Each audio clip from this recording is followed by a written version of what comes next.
नमस्ते and welcome to my channel deep astro universe. आज मैं आपके साथ बात करूंगी तुला लग्न राशि वालों के लिए कैसा रहेगा मार्च 2025 का महीना। तुला लग्न वालों के लिए बहुत सारे बदलाव हो रहे हैं इस माह में और आगे आने वाले काफ़ी महीनों तक लगभग 2-3 महीने तक आप कुछ ऐसा देखेंगे अपनी लाइफ पे जहाँ पर आप बहुत बड़ा बदलाव अपने जीवन में महसूस करेंगे। अगर आपकी महादशांतर प्रत्यंतर भी उन कुछ इन्हीं ग्रहों की होगी जैसे शनिदेव, राहुदेव, केतुदेव, बृहस्पतिदेव, तो आपको वो बहुत ही स्ट्रॉन्ग तरीके से फ़ील होगी। वैसे जब भी कोई बड़े ग्रह ट्रांज़िट करते हैं, तो आप डेफ़िनेटली अपने जीवन में बदलाव देखते हैं। जिस भी सेक्टर से वो आपके लग्न के अनुसार आपके हाउस के लॉर्ड बनते हैं। तो अब जैसे मैं बात करूँ आपके लग्न की, तो आपके लग्न के स्वामी शुक्रदेव फ़िलहाल उच्च के रहेंगे आपके छठे भाव में और यहाँ पर वो उच्च के रहते हुए 28 जनवरी को चले जाएँगे मीन राशि में और उच्च के होते हुए राहु देव के साथ युति करते हुए वो वक्री भी हो जाएँगे 2 मार्च को। 3 मार्च को उत्तरा भाद्रपद नक्षत्र में चले जाएँगे। तो यहाँ पर जब वो रहेंगे तो उस समय बुध देव भी 1 मार्च को मीन राशि में उत्तरा भाद्रपद नक्षत्र में चले जाएँगे और फिर 15 मार्च को वक्री कर जाएँगे। तो ये 3 ग्रह जो आपके लिए नैसर्गिक रूप से फंक्शनल बेनिफिक हैं। आपके लग्न के स्वामी बुधदेव, राहुदेव ये सब आपके लिए फंक्शनल बेनिफिक है। राहुदेव भी तुला लग्न वालों के लिए अच्छा रिज़ल्ट देते हैं। तो ये छठे भाव में कहीं न कहीं अगर आप लोन पे कुछ लेना चाह रहे थे, लोन लेना चाह रहे थे, कुछ रेंट पे देना चाह रहे थे, कुछ आप कॉम्पिटिटिव एग्ज़ाम क्लियर करना चाह रहे थे, कोई कोर्ट केस लिटिगेशन था, कोई फाइनेंस से जुड़ा हुआ कोई काम था, कोई पोज़ीशन थी जो बहुत बड़ी पोज़ीशन कोई एक्वायर करना चाह रहे थे चाहे वो जॉब में कोई सर्विस प्रोवाइडिंग चीज़ अगर आप करना चाह रहे थे, सर्विस प्रोवाइड करना चाह रहे थे किसी को, इस तरीके की कोई भी काम अगर आप चाह रहे थे, जैसे सीए आ जाता है, कंप्यूटर साइंस आ जाता है, डॉक्टर मेडिकल साइंस के लोग या आप कोई शॉप ही स्टार्ट करना चाह रहे थे, कुछ भी ऐसा या ऑनलाइन कोई काम, ये सारी चीज़ें आपकी इस समय में आपको हेल्प करेंगी। कोई कोर्ट केस, लिटिगेशन, कोई फाइट था, सब इस समय में आपको बहुत सारी चीज़ों में विजय प्राप्त होगी। अब और ख़ासकर जो गवर्नमेंट जॉब के लिए तैयारी कर रहे हैं, उनके लिए 15 मार्च से अच्छा समय रहेगा, 14-15 मार्च से क्योंकि वहाँ पे सूर्यदेव भी आ जाएँगे। अब यहाँ पे रहते हुए कुछ चीज़ में आपको ध्यान देने की ज़रूरत है क्योंकि ये छठा भाव है।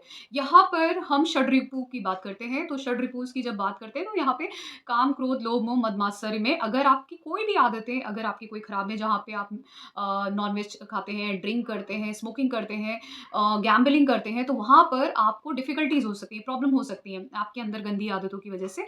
उसकी वजह से क्योंकि सामने 12वाँ भाव है, तो हेल्थ इश्यू होना, तो हॉस्पिटल के चक्कर लगना, कोई भी गलत काम करना, उसकी वजह से जेल की सज़ा भी हो सकती है।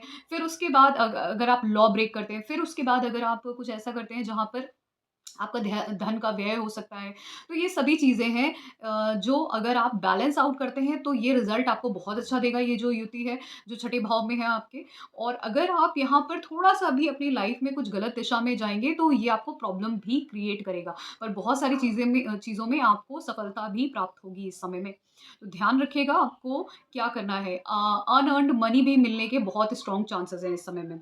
अब क्योंकि मैं बात करूँ सूर्यदेव की, सूर्यदेव 14 मार्च तक मीन राशि में रहेंगे, तो ये यहाँ पे आपके 11वें भाव के मालिक होते हुए आपके पंचम भाव में रहेंगे, शनिदेव के साथ रहेंगे। तो ये बहुत अच्छा योग बनाता है जब कोई किसी को मान, पद, प्रतिष्ठा की जैसे नेम फेम चाहिए होता है, वो भी सोशली आपको नेम फेम चाहिए ख़ासकर ऐसी चीज़ों में जहाँ पे हेरिडिटरी पोज़ीशंस होती हैं, जिनका एक पर्टिकुलर नेम होता है कि हाँ, ये इंसान यहाँ का डेप्यूटी मजिस्ट्रेट है, ये इंसान आज अगर आप पंचम भाव टीचिंग का भी है, तो ये प्रोफ़ेसर बन गया है या ये प्रिंसिपल बन गया है। तो ऐसे करके आपको बहुत ज़्यादा स्ट्रॉन्ग चांसेस है आप इस समय में कुछ करियर में एक हेरिडिटरी पोजीशन जिससे आपका नेम फेम हो क्योंकि पंचम भाव भी नेम फेम है। आप क्रिएटिवली कुछ बहुत अच्छा कर सकते हो। यहाँ पे इतना ज़्यादा सपोर्ट है कि आपको चाइल्ड बर्थ में हेल्प करेगा, चाइल्ड को रिकॉग्निशन और रिवॉर्ड मिलना, चाइल्ड की लाइफ में अगर आपके बच्चे हैं उनकी लाइफ में कुछ अच्छा होना।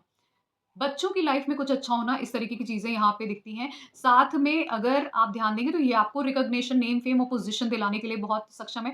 जो लोग भी ट्रेडिंग करते हैं, मैं उ उनसे इस समय में ट्रेडिंग के लिए मना करूँगी क्योंकि आपके छठे भाव में राहु हैं।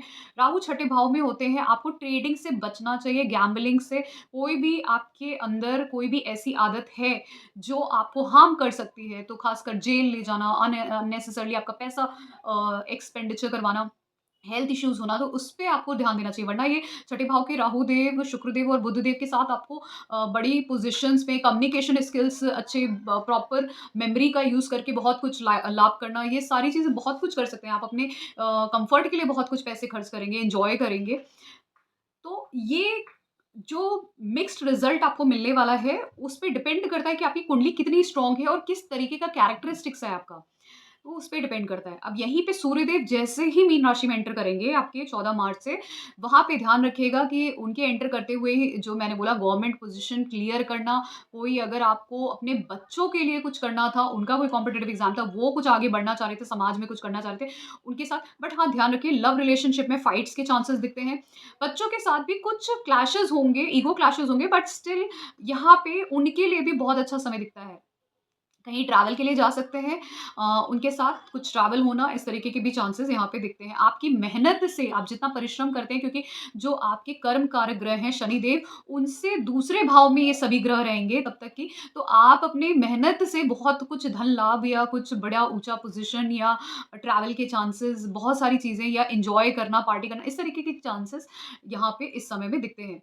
फिर उसके बाद शनिदेव भी आ जाएँगे 28-29 मार्च को, तो उसका प्रभाव कैसा रहेगा वो सेपरेट वीडियो में बताएँगे, क्योंकि इतने सारे ग्रह जब आपके मीन राशि में होंगे, उसमें क्यूमुलेटिव रिज़ल्ट अलग-अलग तरीके से मिलेगा। किसी की कोई महादशा होगी, उस हिसाब से रिज़ल्ट मिलेगा, लेकिन आपको यहाँ पे मिक्स्ड रिज़ल्ट मिलेगा। अच्छा भी मिलेगा, कुछ खराब मिलेगा, लेकिन खराब तब होगा जब आप गैम्बलिंग करते होंगे, स्मोकिंग करते होंगे, ड्रिंकिंग करते होंगे, नॉन-वेज खाते होंगे और आपका आप इस समय में किसी के साथ रिलेशनशिप में भी जा सकते हैं, एक्स्ट्रा मैरिटल अफेयर भी हो सकता है।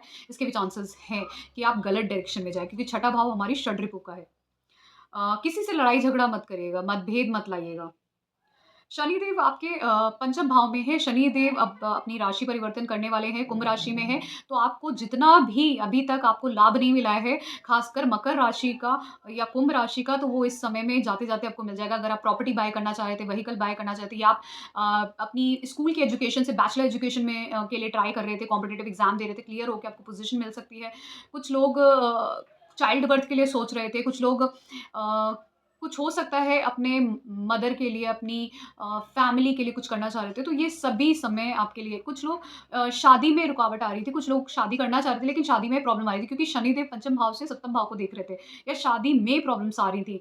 तो क्योंकि वो नीच की राशि है जहाँ पे शनिदेव दृष्टि कर रहे थे, तो इसलिए शादी में भी प्रॉब्लम आ रही होगी या शादी होने में प्रॉब्लम आ रही होगी अगर आप करना चाह रहे हैं, तो ये दोनों ही चीज़ें आप सॉर्ट आउट होती हुई दिखेंगी। फिर उसके बाद आपको बहुत सारे लाभ भी होंगे क्योंकि जो सप्तम दृष्टि 11वें भाव के लाभ होना शुरू हो जाएँगे आपको। और साथ में पैसे का लाभ, बहुत ज़्यादा पैसे का लाभ। अब आपके क्योंकि अगर मैं नाड़ी एस्ट्रोलॉजी से देखूँ, तो शनिदेव जो कर्म कारक है, उनसे दूसरे भाव में ये सारे ग्रह रहेंगे। शुक्रदेव, बुधदेव, राहुदेव, तो आपको रिज़ल्ट बहुत पॉज़िटिव मिलने वाला है। धन का आपको योग दिखते हैं इस समय में। लेकिन ध्यान रखिएगा कि अपने षड रिपु पे थोड़ा कंट्रोल करिएगा। राहु केतु की बात करें, केतु आपके 12वें भाव में है, तो केतु का प्रभाव फ़िलहाल कम हो चुका है क्योंकि यहाँ पर जो बृहस्पति देव फ़िलहाल आपके अष्टम भाव में हैं। बहुत सारे लोगों को ऑकल्ट साइंस, आर-एन-डी या ऐसे कंसल्टेंसी के फ़ील्ड्स जहाँ पे आपको जो सर्जन्स होते हैं, डॉक्टर्स होते हैं, एस्ट्रोलॉजर्स होते हैं, ऐसे टीचर्स, प्रोफ़ेसर्स जो आर-एन-डी में काम करते हैं, इन सब चीज़ों में आपको बहुत लाभ हुआ होगा। आपका इंटरेस्ट भी उसमें जगा होगा। लेकिन ध्यान रखिएगा बृहस्पति देव जब अष्टम भाव में होते हैं, तो ये हेल्थ इश्यू देते हैं और समाज में कभी-कभार क्योंकि ये छठे भाव के भी मालिक हैं, हेल्थ इश्यू डेफ़िनेटली देते हैं। उसके अलावा भी आपको आपके जो नेबर्स हैं और छोटे भाई-बहन हैं, उनके साथ भी आपका रिलेशनशिप थोड़ा-सा डिस्टर्ब होता है और यहाँ से इनकी जो दृष्टि दूसरे भाव पे 12वें भाव पे और चौथे भाव पे जाती है, तो कहीं न कहीं फैमिली लाइफ़ में स्पेशली अपने यंग सिबलिंग्स के साथ और नेबर्स के साथ डिस्टर्बेंस के यहाँ पे योग दिखते हैं और उसके साथ-साथ जिसकी वज़ह से आपका मन परेशान होना। लेकिन जो लोग भी अष्टम भाव से जुड़े हुए कोई भी काम करते हैं, कार्यक्षेत्र में हैं, तो उनको लाभ हो सकता है। लेकिन हेल्थ इश्यू और जैसे मैंने बोला सिबलिंग्स के साथ प्रॉब्लम और थोड़ा-सा व्यय होना एनर्जी का, टाइम का, इन सब तरीके की चीज़ें दिखती हैं। और ध्यान रखिए क्योंकि बृहस्पति देव अभी तक दृष्टि दे रहे थे केतु देव पे, तो बहुत सारे लोगों का स्पिरिचुअलिटी में एस्ट्रोलॉजी में, पूजा-पाठ में बहुत इंटरेस्ट जगा होगा, बहुत सारे लोगों ने करना शुरू भी कर दिया होगा। तभी आप देख रहे हैं काफ़ी कुछ टाइम से बहुत लोग स्पिरिचुअल हो चुके हैं, बहुत सारे वीडियोज़ डल रहे हैं, बहुत सारे गुरुज़ आ गए हैं क्योंकि बृहस्पति देव की दृष्टि काफ़ी टाइम से केतु देव पे है। तो उसका प्रभाव आपको अब इतना मिलेगा कि आपको फ़ॉरेन जाने के भी चांसेस शुरू हो जाएँगे, जो आपको कहीं न कहीं कुछ बहुत अच्छा लाभ देंगे आपकी ट्रैवल के आगे जाके मई मिड से आपको ट्रैवल के चांसेस भी मिलेंगे। फिर बात कर लेते हैं मंगल देव की। अब मंगल देव मिथुन राशि में रहेंगे आपके नवम भाव में। मंगल देव आपके सप्तम भाव के मालिक है, दूसरे भाव के। मार्केश बनते हैं, प्रबल मार्केश है आपके लगने के लिए। तो ये क्योंकि आपके यहाँ पर नवम भाव में रहेंगे, आपको ध्यान देना है नवम भाव में रहते हुए कहीं न कहीं ये आपकी शादी का योग बनाते हैं, शादी होने का योग है। जिनकी शादी नहीं हुई, जिनकी शादी हो गई है तो कुछ आप हो सकता है ट्रैवल कर सकते हैं और जिनकी शादी में कुछ प्रॉब्लम है तो वहाँ पे फैमिली का इन्वॉल्वमेंट हो सकता है कि आपके बीच में जो लड़ाई झगड़े हैं, मतभेद हैं, उनको सॉर्ट आउट कराने के लिए। यहाँ पर कुछ लोग बिज़नेस भी शुरू कर सकते हैं और कुछ लोग अपने स्पाउस के साथ कहीं और भी जाके सेटल हो सकते हैं, इसके भी चांसेस दिखते हैं। ये वेल्थ का योग भी बनता है, तो दोनों ही चांसेस हैं, खासकर शादी के चांसेस सबसे ज़्यादा बनते हैं। अब यहाँ पर बहुत सारे प्लैनेट्स ट्रांज़िट कर रहे हैं, उन सभी का जो सेपरेट वीडियो है मीन राशि में जब वो रहेंगे, उसके लिए मैं सेपरेट वीडियो बनाऊँगी जिसमें आपको ज़्यादा अच्छे से समझ में आएगा। तो अभी अगर आपको मेरा ये वीडियो पसंद आया है, so please do subscribe to my channel deep astro universe. धन्य